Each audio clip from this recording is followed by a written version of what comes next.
E olá, boa tarde a todos. Hoje foi um bocadinho com atraso, estamos com 15 minutos de atraso, mas não há problema, porque também não é, acho que não vai fazer grande diferença, digamos, também é isso. Esta é a facilidade das tecnologias, não é? Ou seja, depois acaba por compensar. E então, hoje, como tinha referido, é um consultório de quarentena especial. Nós vamos ter aqui a Ruth Rafaela. E a Ruth Rafaela, como eu tinha já dito também no próprio evento e na partilha que fiz na página, é uma mulher especial, não é? E de certa forma ela vem, digamos, falar também de si, não é? Do que é uma mulher especial, não é? O que é que caracteriza ser uma mulher especial? Vai falar também um pouco da sua história de vida, até porque eu acho que as pessoas que têm condições de saúde, não é? E tendo em conta que a Rafaela é uma pessoa que vocês, como vão ver daqui a pouco, é uma pessoa tão positiva, tão alegre, não é? E de certa forma pode partilhar connosco o que é que a faz ter, digamos, essa visão positiva da vida perante os desafios, não é? Isto é que é realmente a grande resiliência emocional. E também vai falar de um projeto dela muito, muito bonito, que é dedicado a todas estas mulheres especiais que por alguma situação de vida que tenham, não é? De condição de saúde, possam passar, possam encontrar também uma expressão através das artes, não é? E a Ruth Rafaela é fotógrafa, mas pronto, eu não vou continuar, digamos, aqui a alongar mais, não é? Vou trazer a Ruth Rafaela aqui ao nosso direto. Ok, olá, Ruth. Olá, olá, obrigada por me teres convidado, por esta oportunidade de estar aqui a falar um bocadinho contigo Sim, no teu consultório. no meu consultório e de certa forma também, não disse, não é? Mas agora também vou dizer, também conheci a Rafaela, foi através de uma comunidade aqui online, que é a Digital Framework, e que tem É vários verdade, sim. empreendedores, e a Ruth Sim. Rafaela é uma empreendedora, não é? Então, conhecemos a partir daí e a partir também de conhecer o projeto dela surgiu este convite. Não é?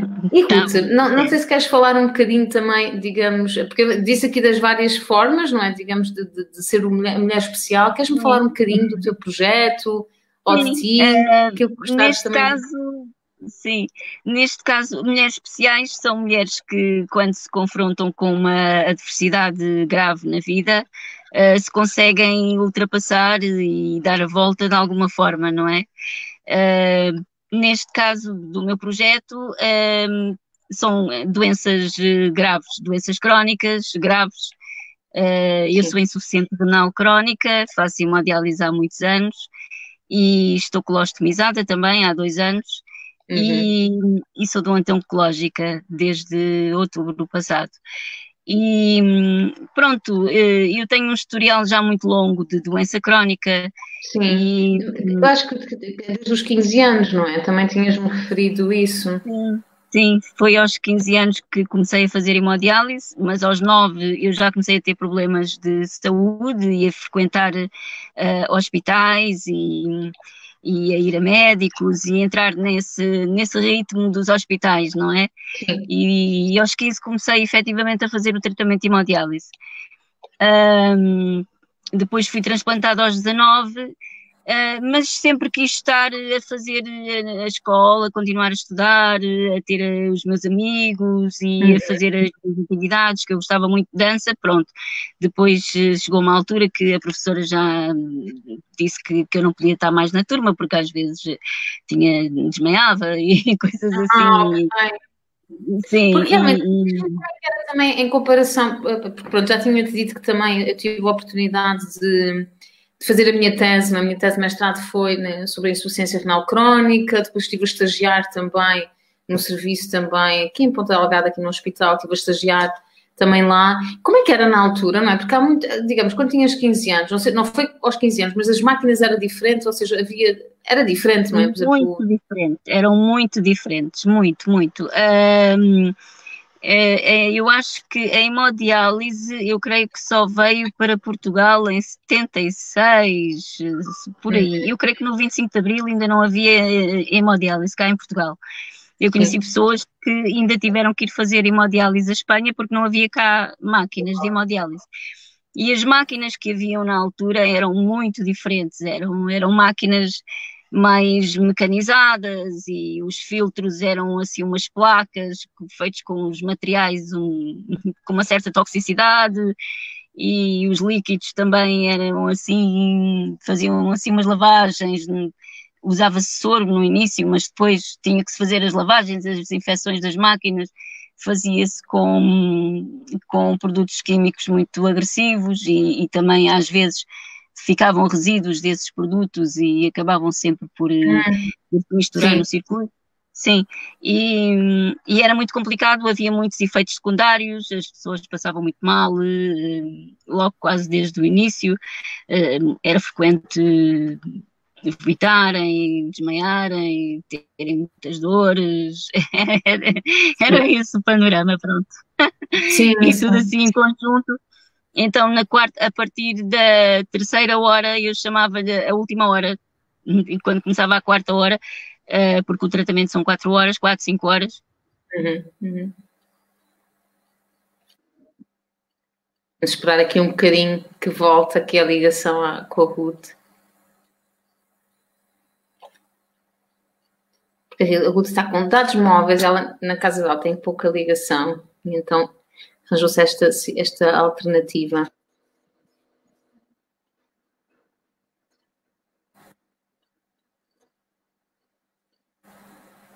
Vamos ver.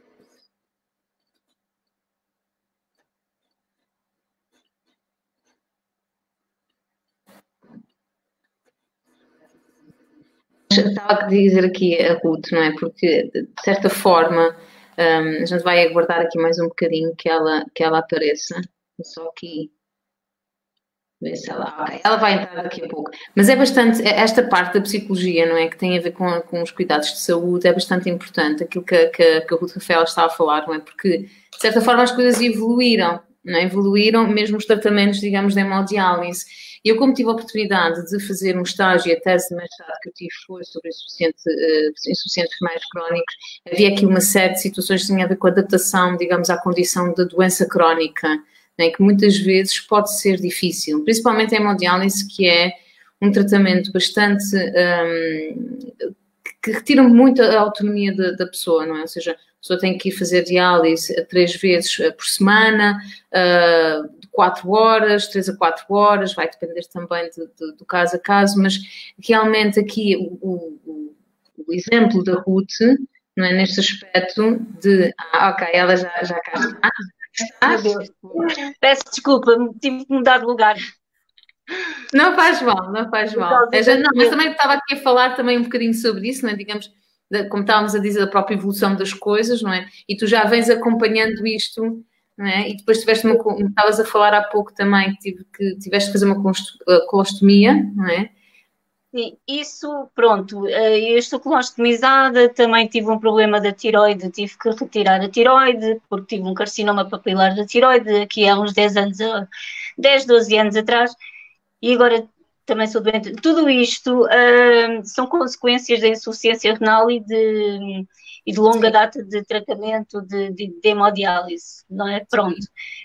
Faz parte do trajeto da insuficiência renal, digamos assim. Não quer dizer que seja igual para toda a gente, mas faz parte do trajeto. Claro. Uma pessoa com muitos anos de insuficiência renal e de hemodiálise acaba sempre por desenvolver, mais cedo ou mais tarde, outras patologias associadas. Pronto, é mesmo assim. Sim, é mesmo assim. E diz-me uma coisa, assim. porque de certa forma, não é? Digamos, o facto de ter surgido isto tão nova, não é? O facto de ter que lidar com tantas mudanças tão cedo, como é que foi lidar com isso? Ou seja, porque também eu imagino que haja pessoas também que estejam a passar pela mesma questão e que são jovens, não é? Porque acontece, também há jovens também a fazer hemodiálise. Como é que foi para ti? Há muitos jovens, muito mais do que se pensa, porque normalmente quando se fala em percentagens de insuficientes renais, aparece sempre uma grande percentagem de pessoas com mais de 70 anos, sim.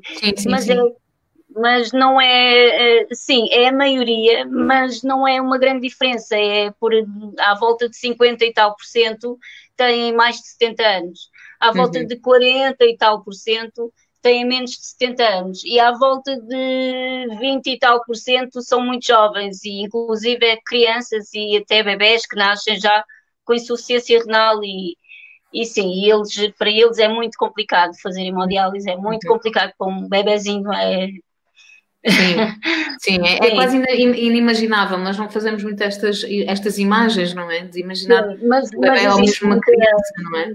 Sim, existe, infelizmente, pronto, a hemodiálise evoluiu muito e vem-nos trazer uma qualidade de vida diferente daquela que havia antigamente, mas Sim, infelizmente também parece que há cada vez mais casos de pessoas insuficientes renais, sim, infelizmente, e cada vez mais jovens. Sim, sim. sim, a Isso é uma estatística consequência, não é? Isto também deve ser uma consequência, porque é uma consequência. na altura que também estava a ver, havia, digamos, vários fatores para chegar à insuficiência renal crónica, ou genético, ou também com o estilo de vida, não é? Que uma Sim, pessoa tem, ou sim. seja, há aqui vários fatores. Não É. é? E diz-me A uma coisa, alimentação é muito importante. alimentação. E Ruth, e aqui esta questão do transplante, não é? Porque também eu penso que se calhar as pessoas não têm aquela ideia que quando podem fazer o transplante também depois pode ter uma validade, e tem uma validade, não é? Ou seja, como é que foi para Bem, ti depois esta questão, não é? Porque eu imagino que estes 19 anos olha, tenham foi sido. uma Como é que foram? decepção. Foi uma Oh, decepção. Porque a medicina, na altura, quando eu fui transplantada, também eles diziam uma coisa, tinham umas certezas de uma maneira, e depois, passado uns anos, afinal, as coisas que eles tinham a certeza há 4 ou 5 anos atrás já não eram assim. sim, Já são outra coisa. sim. Pronto, eu quando fui transplantada disseram-me, se passar 4 anos e estiver tudo bem e tu continuares a cumprir com a tua medicação, tudo bem, então já é para toda a vida. E eu estive a contar os anos. Passaram 3, 4, 5, 6, Sim. 7, 8 e eu já estava convencidíssima que era para toda a vida mesmo. Pronto, eu só tinha que cumprir a medicação e fazer a vida normal. Pronto, na altura também coincidiu que eu saí da passagem da escola para o trabalho, Uhum. mas já estava com a vida estabilizada e tudo isso. E de repente, os valores, eu comecei a sentir mais cansaço e os valores das análises começaram-se a alterar. Eu comecei a entrar em stress porque cada vez que ia fazer análises começaram a apertar cada vez mais o tempo para eu lá ir, não é?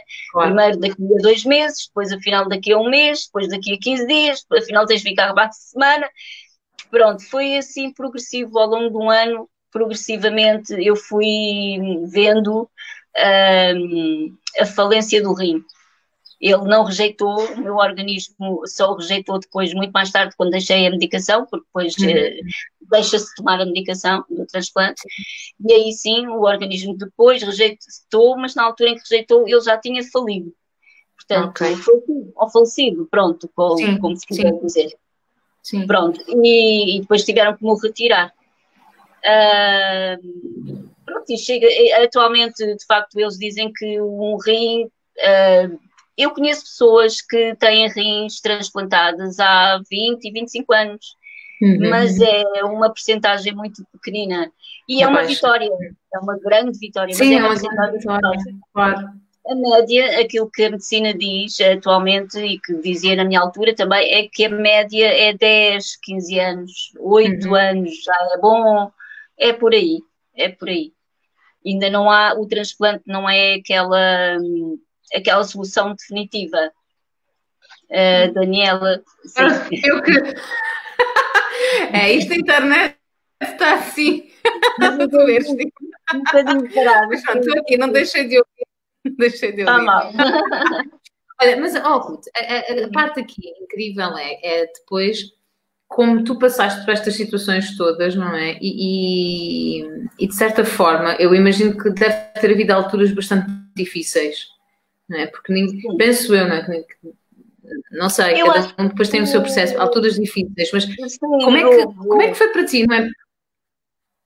olha, Mas eu a na questão é, a parte, trajetória como é que tu conseguiste também, desculpa, estou a interromper, era só para fazer a não, linha não, de raciocínio, porque sim, sim. certamente passaste por momentos difíceis, mas a questão é, como é que tu, perante estes momentos difíceis, também conseguiste superar, não é? E conseguir, digamos, na mesma, seres quem és, não é? Tipo, a expressão de quem tu és, não é? Porque muitas vezes o que pode acontecer é que entramos em depressão, temos dificuldade em adaptar às situações, porque há uma grande mudança, não é? A vários níveis. Sim. Sim. Eu passei por todas as fases e mais algumas. Eu creio que naquela fase do início dos 9, 15 aos 19 anos, eu não percebia muito bem o que é que se estava a passar. até porque também ou não me diziam a mim, não explicavam muito o que é que se estava a passar, os médicos. E então, por exemplo, a primeira hemodiálise que eu fiz, o primeiro tratamento, eu perguntei, então agora só venho daqui a um mês, não é? Ah, não, agora tens que vir cá, por exemplo, eu fui uma segunda-feira, agora tens que ficar na quarta, e eu, mas tenho que ficar na quarta, pronto, depois fui na quarta, depois fui na sexta, e eu pensei, isto agora é só durante um tempo, não é? Assim, tipo um mês ou dois e depois isto acaba. Mas depois aquilo foi-se prolongando e eu fui-me apercebendo com o tempo. E à medida que me fui apercebendo, também houve aquela adaptação. Depois foi um bocadinho também o adaptar com a escola e com os horários, porque havia aulas que eu tinha que faltar. E foi uma adaptação gradual, digamos assim. E portanto, nessa altura, eu só me apercebi, se calhar ao fim de um ano, lá para os 16, 17 anos, que aquilo se calhar era para a vida toda, e aí tive uma grande revolta. E era um bocado rebelde e tudo mais. Mas, como também estava naquela fase do secundário, não é? Décimo primeiro, 12º, e tinha que fazer uma opção daquilo que queria estudar, eu optei pelas artes, porque já tinha uma paixão essa tendência desde pequenininha, e fui para António Arroio e aí consegui encontrar a minha tribo, digamos assim. Sim. Sim, e que nas artes, efetivamente, eu conseguia expressar muito daquilo que estava a sentir e com a minha tribo também fazíamos brincadeiras e trabalhos de grupo que eu expressava um bocadinho daquilo que estava a passar sem ter que verbalizar. Verbalizar, sim. Exato, então, exato. Foi realmente aí que tu encontraste tipo, a tua, digamos, aquela forma de expressar, não é? De certa forma, a arte, não é? Falando daquela questão da arte, não é? A arte como terapia, a arte como um refúgio, como a expressão, digamos, de determinadas coisas, não é? Foi o início. Foi o início, sim. E a fotografia, pronto, o curso que eu fiz foi um curso técnico-profissional, na altura chamava-se Fotografia e Cinevídeo, agora deve ter outro nome, não sei, deve ser audiovisuais ou qualquer coisa assim. É o equivalente, era tudo muito laboratório e de experimentar, e eu gostava de mexer nos químicos, porque se calhar associava também os químicos do laboratório da fotografia com os químicos da máquina. Depois surgia algo, sim, mas depois surgia algo criativo e bonito, e era um resultado de um trabalho que tinha sido eu a fazer, e então se eu consigo fazer este trabalho, esta transformação através da fotografia, se calhar, sem pensar muito nisto, sou eu agora a refletir mediante a tua pergunta, eu nunca tinha pensado nisto assim. Sim, mas não é? Mas creio que terá havido qualquer coisa aqui a nível do inconsciente que trabalhar, não é? Aconteceu assim, neste processo, assim. Porque eu incentivo, não é? Apesar de não ser arte de terapia, mas eu incentivo muito também, a nível das consultas, incentivo muitas pessoas também a encontrarem formas de expressar aquilo que sentem. E eu tenho tido algumas pessoas que são excelentes no desenho, por exemplo, que desenham, fazem ilustração, coisas lindíssimas, não é? E de certa forma, às vezes é o contrário, às vezes não conseguem expressar por não estarem bem. Não é? Às vezes também pode acontecer, não é? Existem aí determinados bloqueios. Mas aquilo que eu incentivo sempre é isso, tentem expressar, mas sem ter a expectativa de criar, digamos, a obra de arte, não é? Porque não, nada, sim. É nós podemos expressar através dela qualquer dor, não é? Qualquer dor, ou sofrimento, ou não, ou alegria, não é? Não tem que ser tudo mal. Ou felicidade, sim. É? E a fotografia entra na tua vida assim de uma forma bastante, não é? Entre todas as artes, não é? Foi aquela que te puxou mais. Puxou mais, sim, foi aquela que me puxou mais, que eu senti que havia mais desafios também, se calhar, ou porque também havia a questão da máquina, não é? A máquina fotográfica, que ser uma extensão de mim para também, naquele caso, criar algo, não é? E, porque eu costumava dizer, eu sou meio robô, sou meio humana, meio máquina, então sou meio robô. E então, engraçado. Não, essas analogias, não é? Sim. Eu dizia isso. nos anos 80, que também houve aquele boom dos robôs e aquela coisa que aparecia muito nos telediscos, das músicas, nos filmes, que se falava, Sim, faziam muitos filmes, realizavam-se muitos filmes à volta disso, e eu sentia-me um bocadinho meio robô também. Sim. sim. E Ruth, e de onde é que depois também, depois tu és fotógrafa mesmo, não é? Ou seja, não é só uma paixão, mas também é a tua profissão, não é? É, Porque depois sim. oficializaste isso, não é? Deste esses passos também.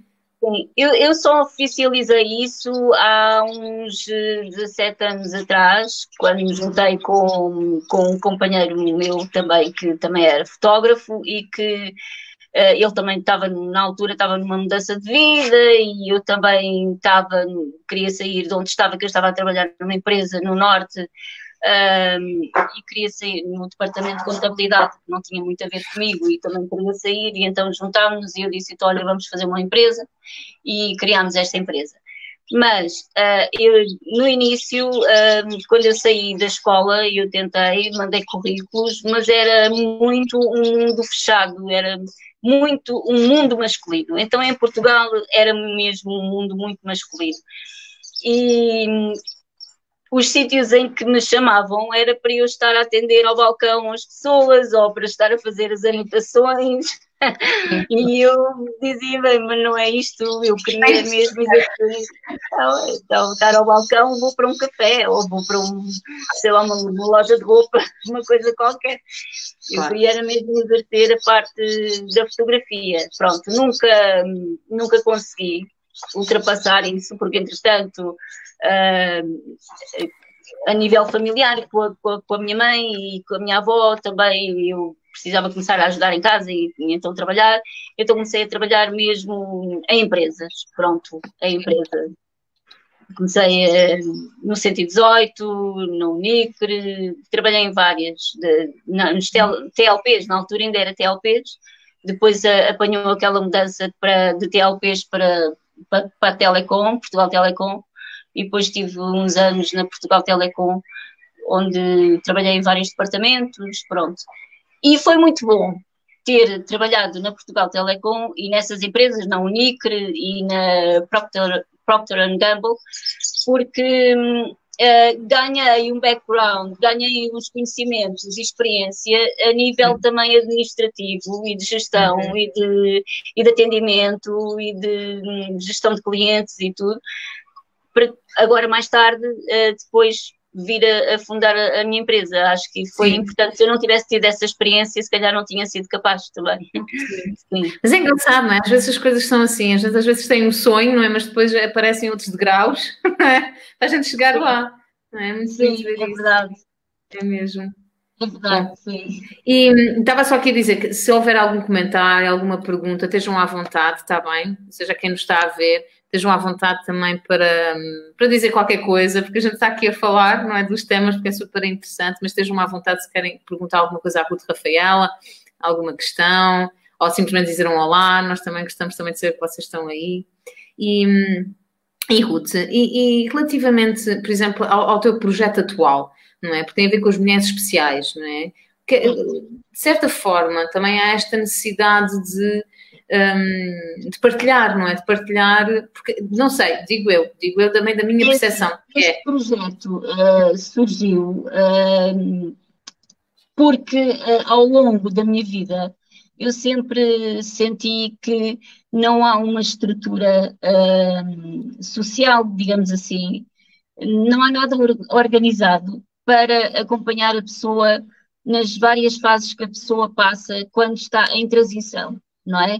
Quando se depara com uma grande doença e de repente aquilo calha assim e agora a minha vida, como é que eu vou adaptar isto à minha vida e como é que eu vou fazer? E então não há uma estrutura de acompanhamento. Há várias coisas como é que eu ia dizer? Há várias áreas que apoiam, por exemplo, as psicoterapias apoiam, algumas medicinas alternativas também, já a partir dos anos 90, por aí, começaram a ser muito bem aceitas e começaram a ser integradas para apoiar a pessoa, mas é tudo muito dentro dos gabinetes e Sim. e falta algo De uma que forma realmente individual, não é? De uma forma muito que não individual. seja mais abstrato, se calhar. Falta Uhum. algo mais abstrato, que não ponha a pessoa a pensar tanto, porque muitas das vezes, e eu senti isso, muitas das vezes as pessoas inibem-se de ir ao psicólogo. Eu Sim, acho que isso sim. está um bocadinho ultrapassado hoje em dia também, as pessoas cada vez aceitam melhor. Mas eu senti essa dificuldade e ainda vejo muitas pessoas a terem essa dificuldade, a admitirem a elas próprias que necessitam de pedir ajuda e que necessitam de ir ao psicólogo. Porque muitas das vezes as pessoas só contam com a ajuda da família e a Uhum. família, na maior parte das vezes, não está preparada para estas situações. Não, Uhum. não tem capacidade de dar as respostas adequadas que a pessoa precisa. E as pessoas inibem-se de ir ao psicólogo, mas mesmo indo ao psicólogo é diferente do que ir, sei lá, de procurar algo mais abstrato e mais seja uma maneira de se expressar aquilo que sente e Claro. aquilo que está a passar, sem ter que verbalizar. Pronto. Porque até pode ser tipo um complemento, não é? Porque de certa forma, naquele aspecto, não é, da psicologia da saúde, é muito para ajudar a pessoa também a adaptar-se, não é? Adaptar-se a Sim, estas sim, mudanças sim. e que de certa forma realmente a arte pode ser, não é? Falando da arte, não é? Falando da fotografia em particular, não é? Já que estamos a falar também bastante deste ponto da fotografia, pode ser também um Olha, eu agora complemento. comecei a ouvir muito baixinho. Ai, foi? E Não sei agora? se sou eu. E agora? Ah, bem. Olha, a Vera Silva. Olá, Vera. Acho que a Vera Silva está a funcionar, está a perguntar como é que funciona em termos de alimentação, Ruth. Sim. Alimentação, há várias restrições, porque estás-me a ouvir bem? Estão-me a ouvir Estou a bem? ouvir bem. Sim, Há sim. várias restrições, porque a alimentação, a alimentação do insuficiente renal é completamente o oposto da alimentação de uma pessoa que é saudável, digamos assim. Porque o que é Sim. considerado saudável para uma pessoa saudável, para nós não é. Nós não podemos comer, por exemplo, muitos vegetais, não podemos comer fruta, não podemos comer legumes, temos de ter muito cuidado, porque tem muito potássio, tem um elemento que é o potássio que é muito perigoso, que é um elemento que é muito bom, porque serve para construir os nossos músculos, estar nos nossos tecidos, dar-nos energia, é bom, mas se for em excesso, pode causar uma paragem cardíaca, por exemplo, e é muito perigoso. Então nós temos que ter muito cuidado porque nós acumulamos muito isso. E o potássio é, de facto, um dos elementos principais Sim. que tem que ser retirado na máquina, pelo qual nós temos que ir à máquina para retirar. O potássio, o fósforo, a ureia, há uma série de elementos que são bons, são considerados saudáveis numa pessoa que é saudável, mas no insuficiente renal os rins perderam a capacidade da filtragem desses elementos e então, tornando-se em excesso, é um veneno, não é? Sim, É assim, sim, é verdade. sim. E a questão também da água, não é? Digamos, os líquidos também, não A é? Ou água seja, também tem que se ter muito cuidado para não acumular muitos líquidos, porque os rins faz com que também a pessoa não urine. sim, sim, e E fica eu não no corpo. urino. E É. Ruth, voltando aqui à parte terapêutica, voltando aqui da fotografia, esta questão, por exemplo, como estavas a dizer, que era trazer aquela questão da partilha, não é? Que estavas a dizer que está a faltar algo Ficou mais abstrato, fácil, sim. não é? Ok, que está a faltar alguma coisa que Desculpa, tu não sentes que falta percebi. algo abstrato. Nesse aspecto de Estou a ser ouvir baixinho, abstrato, sim. estás-me a ouvir Sim, baixinho. sim. Como é que você, Sim, vou nós temos perguntar, duas partes se do não consigo cérebro. ouvir bem, se alguém que esteja a ver nos possa dizer se nos estão a ouvir bem, que é só para ter aqui alguma confirmação. Ahm, e agora, como é que me estás a ouvir? Estás-me a ouvir melhor? Mais ou Estás-me a menos. ouvir melhor? Mais ou menos. Sim, mais Estava-te ou a menos. perguntar, estava-te a perguntar relativamente a esta parte abstrata, que estás a dizer que sentes que há falta. E em que sentido é que achas que o projeto, não é, Mulheres Especiais, pode dar resposta a isto? Eu acho que sim, que pode dar resposta.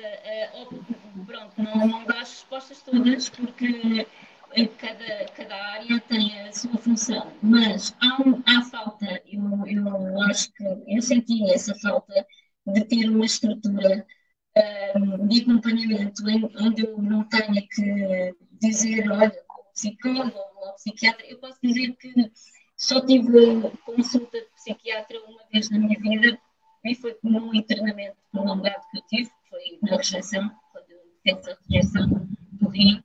E Sim. foi a minha médica nefrologista, que indicou o psiquiatra ir lá ao meu quarto.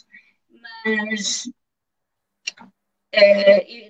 pronto, eu precisava de algo, não é? Eu senti que a arte. Está a falhar um bocadinho. Mas eu, se quisesse procurar nesse sentido, com esse objetivo, eu não tinha encontrado nada. E até hoje também não vejo nenhuma estrutura que dê essa resposta. Sim, sim, Outra coisa sim. que eu acho muito importante e também científica são as terapias de grupo. Mesmo moderadas com Está a falhar, por acaso está a falhar onde estou. oh my god. Não faz mal, não faz mal, não faz mal. Oh my A tua god. internet, como é que está agora a tua internet?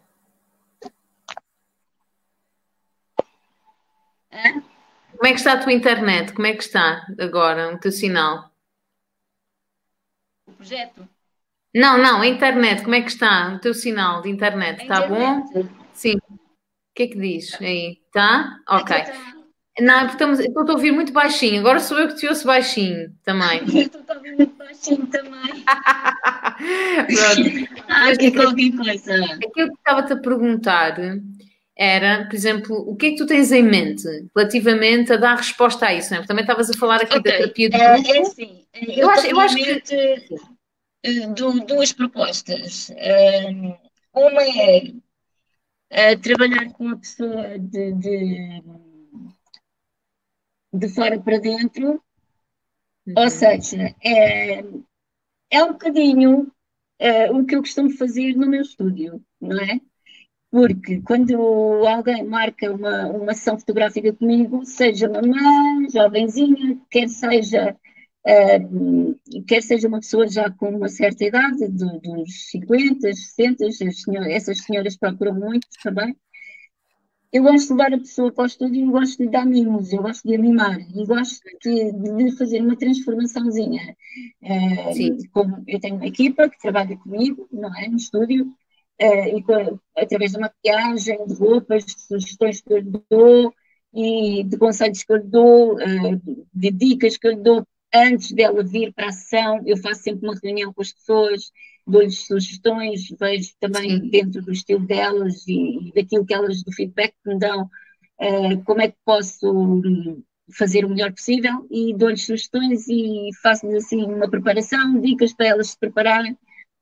E então é um bocadinho fazer isso, mas com mulheres que estão a passar aquela transição, de pararem com a doença, não é? E de sim, adaptarem a doença para a sua vida. sim. Porque o que acontece muitas vezes nessas sessões, por exemplo, as mamãs grávidas, é uma altura muito feliz da vida delas, mas muitas chegam ao estúdio e estão em depressão. Uhum, Então eu uhum. vejo que há uma transformação quando a gente começa a estar por roda delas e a maquiar e a tratar dos cabelos e agora esta roupa assim e fica Tinha de dar uma engraçado. atenção Porque extra, não é? mesmo na gravidez o corpo sofre uma transformação, não é? A mulher ganha mais peso, tem aqueles quilos e sente-se muitas vezes deformada. Pronto, é mesmo assim. E é esse trabalho, mas especificamente com pessoas com grandes pessoas com doenças crónicas, que, que se foca neste projeto. Sim, Assim, sim. sim. E depois tem outra, pronto, e isso já é que é fazer o contrário, que é dar-lhes indicações e também ensinar-lhes algumas coisas e serem elas a pegarem, a experimentarem, a pegarem, a porem a mão na massa. Ou seja, elas próprias, digamos, serem tipo fotógrafas, não é? É isso, é o contrário, é o contrário, por exemplo, de ensinar técnicas de fotografia, ou seja, elas próprias serem as fotógrafas, não é? Isso é interessante, não é? Porque pode ser estas duas vertentes. Que o meu projeto se baseia nisso. Não, isso é muito interessante. Porque dá a oportunidade dos dois lados, não é? Dá a oportunidade da pessoa também ser, digamos, de certa forma, mimada, mas acho que esta parte também do resultado final, não é? Quando a pessoa também olha-se, não é? Na fotografia, tu não me estás a ouvir. Estás? Não. Mas pronto, é assim, acontece. Mas pronto, não tem problema. Não tem problema. Não tem problema. Mas pronto, a questão aqui, consegues-me ouvir agora? Sim, agora está melhor. Boa, boa. Não, mas o que eu estava a dizer era, eu acho que é super interessante, não é? Digamos, estas duas vertentes e também do próprio resultado final, não é? Quando a pessoa olha, tanto para aquele resultado final, que é olhar-se na fotografia e sentir, tipo, que... Uma das coisas que eu estava a dizer ontem quando fiz o live, uma das coisas que eu disse foi mesmo que, mesmo com uma condição de saúde, não é? Ou uma condição, digamos, de doença crónica, nós não deixamos de ser a pessoa que somos, não é? Simplesmente temos uma condição, não é? Porque muitas vezes o que acontece é que a pessoa acaba por ficar um pouco rotulada, não é? Tipo, como se tivesse um rótulo, dizer, ok, eu sou insuficiente crónico, não é? Renal crónico. E não tem que ser assim, não deve ser assim, não é? Porque a pessoa não deixa de ser quem é, não é? E, de certa forma, o facto de fazer este tipo de projetos ajuda digamos, a tirar aquele apego à doença, não é? Tipo, já, não, mas eu consigo... Porque é assim, é muito violento, não é? A pessoa concentra-se muito no corpo e na dor e naquilo que o corpo está a passar. E então parece que tudo o resto à volta deixa de existir. O trabalho deixa de existir, os relacionamentos deixam de existir, os amigos, a pessoa afasta-se dos amigos, às vezes na própria família há rupturas, pronto. E é importante que a pessoa, pronto, se bem que por vezes estas situações também trazem algumas mudanças que se calhar já eram necessárias fazer. É verdade. Isso às vezes acontece também. É verdade.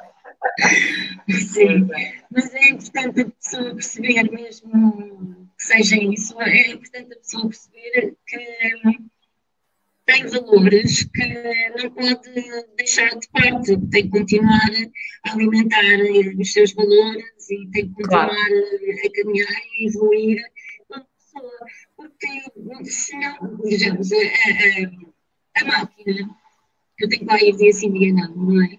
Se não fosse aquela máquina, eu não estava viva. É verdade. Mas se eu vou viver só em função da máquina, para que é que eu lá vou? Sim. Tem estas duas coisas assim. Então tem de se encontrar um equilíbrio e encaixar a doença e os tratamentos e as limitações que a pessoa tem na sua vida da melhor forma, mas procurando sempre evoluir e não se deixar entregar. Sim, há doença, não é? Sim. Pois é.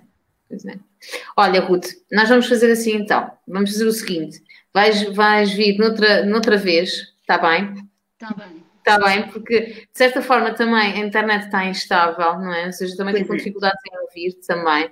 Mas eu acho que aqui o principal ficou, não é? Mas vais vir mais uma vez. A gente vai ter o prazer de ter a tua companhia mais uma vez, está bem? E podemos falar com mais pormenor desta parte, está bem, do projeto, digamos o que é, porque de certa forma é aqui que depois começou a haver a falha também, digamos aqui a nível do áudio, e vens mais uma vez e a gente vai falar melhor desse projeto, porque eu acho que é tão importante, não é? É tão importante, digamos, claro que aqui estamos a falar das mulheres, não é? Não quer dizer que também não sejam os homens também, estou só a dizer isso, estou a dizer no seu geral, não é? É tão importante a gente arranjar formas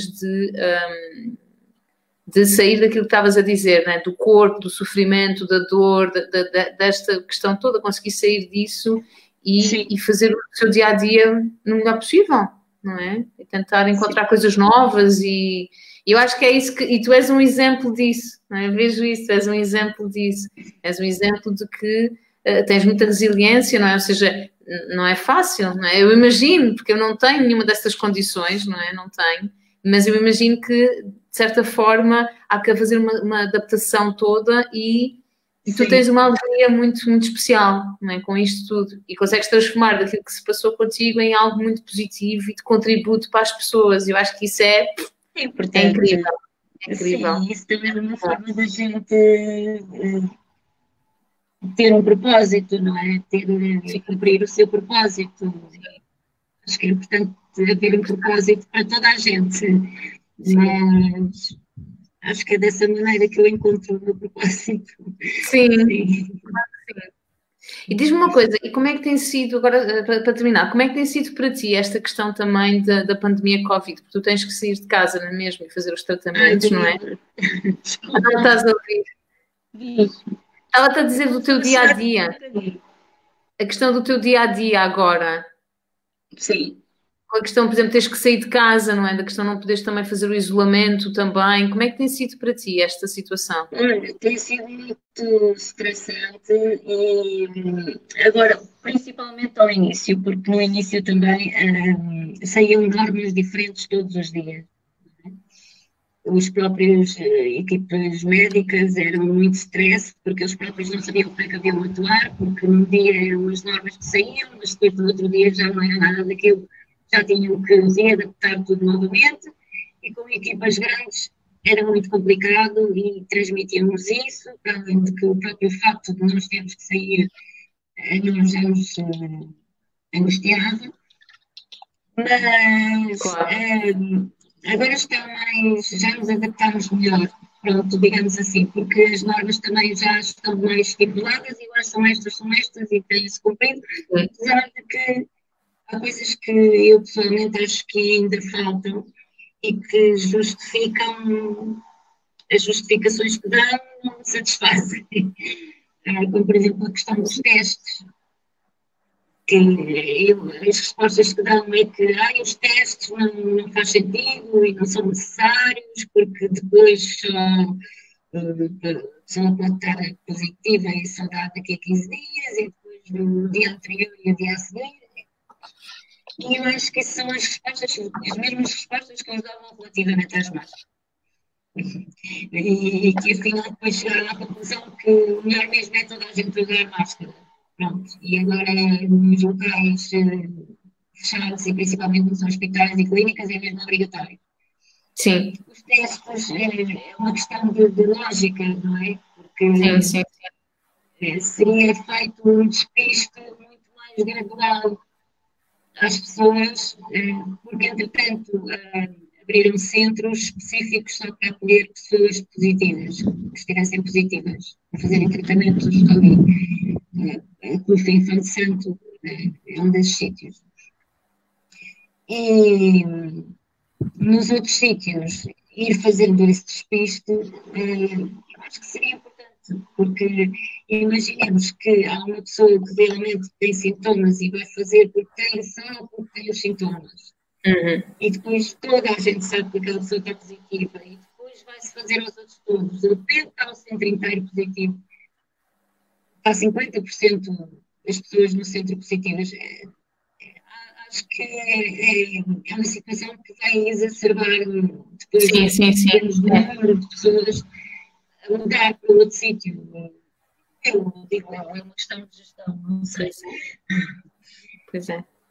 Não é fácil, não é? É um dia de cada vez, não é? Principalmente nesta situação, porque também, eu imagino que tem que haver, digamos, um certo controle. Digo eu, a nível de diários, para ti, não é, pessoal, que é um certo controle também para que não fiques muito estressada com isso, não é? Também ter que gerir essas situações todas. Não, mas isso é normal. O stress, toda a gente está com isso, mas agora já calma mais, sim. Claro. Estamos um bocadinho preocupados com esta coisa do pico diariamente continuar a subir, o gráfico continua a subir, continua a ir assim, e no dia 2 eles já vão dizerem que vai-se acabar a quarentena. Estamos um bocadinho apreensivos com isso. Acho que as próprias equipas médicas estão...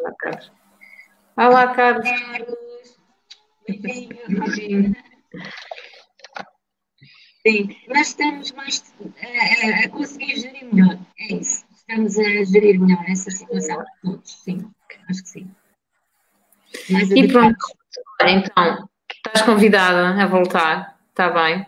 Para a bem, gente, obrigada. para a gente falar mais um bocadinho, está bem, do projeto de Sim. Mulheres Especiais, está bem? Mas na mesma, quero também, olha, o Carlos está aqui a mandar beijinhos. Beijinhos. Tchau, Carlos. Beijinhos. E aí, porque de certa forma, vocês podem procurar também a Ruth Rafael, ela está, digamos, também no Facebook, por Mulheres Especiais. Ela também tem um canal no YouTube, que ela está fazendo agora 30 vídeos, assim, de rajada, é um desafio de fazer tipo 30 vídeos.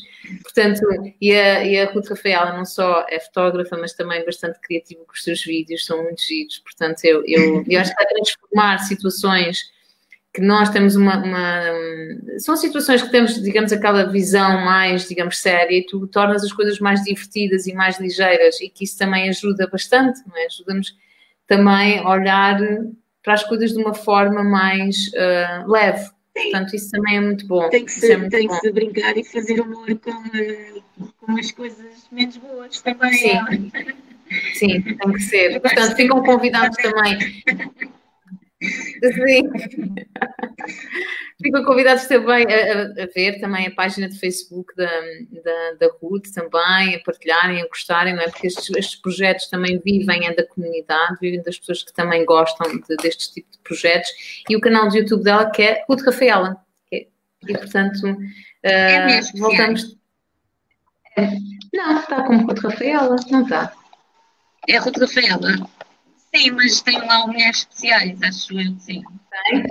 Ok, então, Mulheres Especiais. Eu tenho 2 canais. Ah, tu tens 2 canais, está bem, eu vi ela. Então, o canal de Mulheres Especiais, então. Está bem. Então, olha, Ruth, obrigada. Um grande beijinho, um grande abraço. E a gente depois vai te marcar para vir cá mais uma vez, está bem? Falar do seu projeto, tá? Muito gosto, com muito prazer. Obrigada, um beijinho. Um beijinho. Tchau, tchau. Obrigada. Obrigada.